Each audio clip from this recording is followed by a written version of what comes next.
நீங்கள் பிரிண்டர் வாங்குற பிளானில் இருக்கீங்கன்னா இந்த வீடியோ ஃபுல்லாக பாருங்கள். ஸோ ஃபஸ்ட்டு நாங்கள் ஆஃபீஸுக்கு இந்த பிரிண்டரை வாங்கணும். இதோட விலை வந்து 5000 ரூபாய். ஓகேங்களா, நல்லா தான் ஒர்க் ஆகுது. பட் இதை வாங்கி ஒரு சில மாதங்கள்லேயே நாங்கள் இந்த பிரிண்டரை வாங்கிட்டோம்.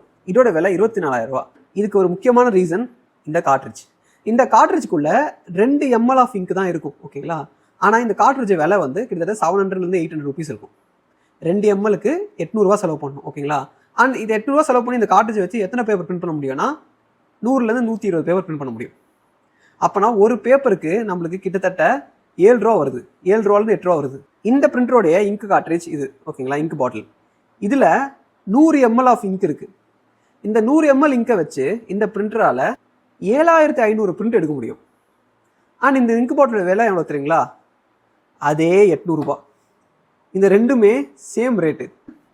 ஸோ நீங்கள் பிரிண்டர் வாங்க போகிறீங்கன்னா தெரிஞ்சிக்க வேண்டிய ஒரு முக்கியமான விஷயம், ரொம்ப சீப்பான பிரிண்டரை வாங்கினீங்கன்னா பிரிண்டரோட இங்கு ரொம்ப காஸ்ட்லியாக இருக்கும். லைக் 100 மடங்கு அதிக காஸ்ட்லியாக இருக்கும். வீட்டுக்கு வாங்குறீங்க, ஒரு மாதத்துக்கே ஒரு 10 பிரிண்ட்டு இல்லை 20 பிரிண்ட் தான் எடுப்பீங்க அப்படின்னா இந்த பிரிண்டரை வாங்குங்க இப்போ கூட, ஓகே தான். பட் உங்களுக்கு ஆஃபீஸ் பர்பஸ் இருக்குது, பிரிண்ட்டு கொஞ்சம் அதிகமாக எடுப்பீங்க அப்படின்னா டெஃபினட்டாக இந்த பிரிண்டர் வாங்கிடுங்க. ஈவன் தோ அப்ஃப்ரண்ட்டாக நம்ம நிறையா பே பண்ண வேண்டியது இருந்தாலுமே. இப்போ என்ன பிரச்சனைனா இந்த பிரிண்டர் வச்சு என்ன பண்ணுறதுனே தெரியல. ஏன்னா அது ரீசேல் வேல்யூ சுத்தமாக கிடையாது. ஸோ இது போய் ரொம்ப இன்ட்ரெஸ்டிங்கான ப்ராடக்ட் எக்ஸ்பிளேஷன் வீடியோஸ் பார்க்க நம்ம சேனலை மறக்காமல் ஃபாலோ பண்ணுங்கள். தேங்க்யூ.